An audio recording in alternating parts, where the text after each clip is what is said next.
Bonjour les amis, alors là je vais vous montrer le linteau tel qu'il a été terminé.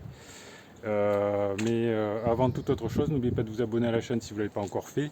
Comme ça vous recevez gratuitement des actualités sur la construction de ma maison. Ça pourra toujours vous servir si vous avez vous-même un projet de construction ou même si vous voulez faire construire par l'intermédiaire d'un constructeur de maisons individuelles.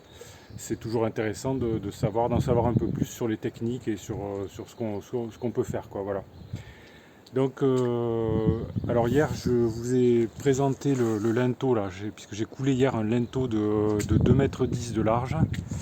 Et donc, il a été coulé, il m'a fallu environ 4 heures, hein, enfin, entre le moment où j'ai commencé à préparer le coffrage et où j'ai coulé. Donc, j'ai commencé à 8 heures, j'ai fini à midi. Et j'ai fait ça seul. Donc, vous voyez que c'est possible de faire ça seul. Alors, comment je m'y suis pris? J'ai d'abord mis en place des chevillettes avec des plaques en bois ici pour faire un premier appui pour le fond de coffrage qui se trouve ici.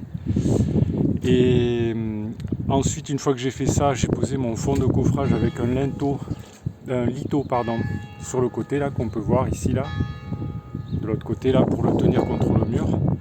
J'ai mis une agrafe ici pour tenir ça. Puis j'ai mis en place les pieds droits, vous voyez qu'il y en a 3, donc j'ai commencé par les clouer ou les visser pour pas qu'ils bougent là sur le fond de coffrage.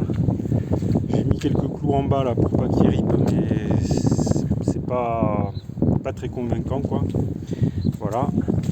Une fois que j'ai fait ça, après j'ai mis en place mes planches là de latérales de chaque côté.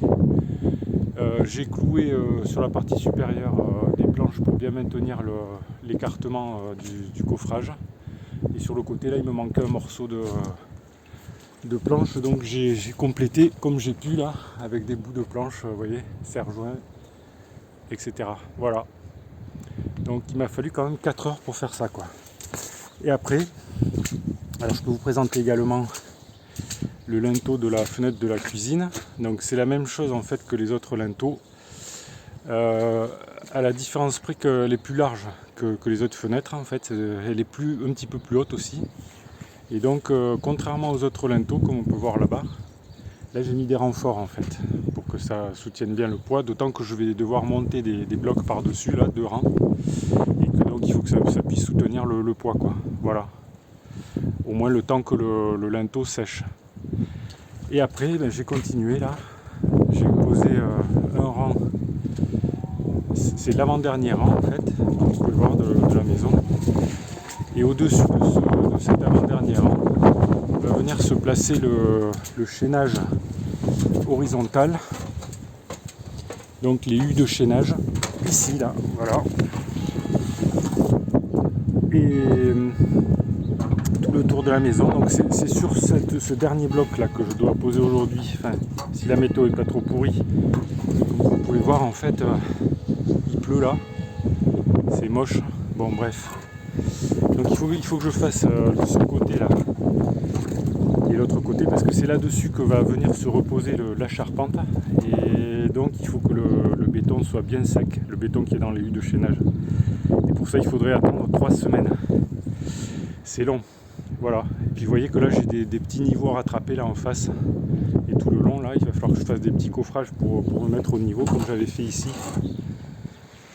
Voilà, donc j'ai encore pas mal de boulot et j'ai pas trop la météo avec moi aujourd'hui. Voilà les amis, donc si vous voulez savoir un petit peu comment ça évolue pour la suite, vous pouvez vous abonner si vous ne l'avez pas encore fait, comme ça vous recevrez gratuitement des actualités sur le chantier.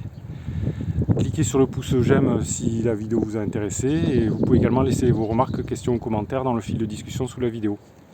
Voilà, merci pour votre attention et à bientôt pour de nouvelles vidéos.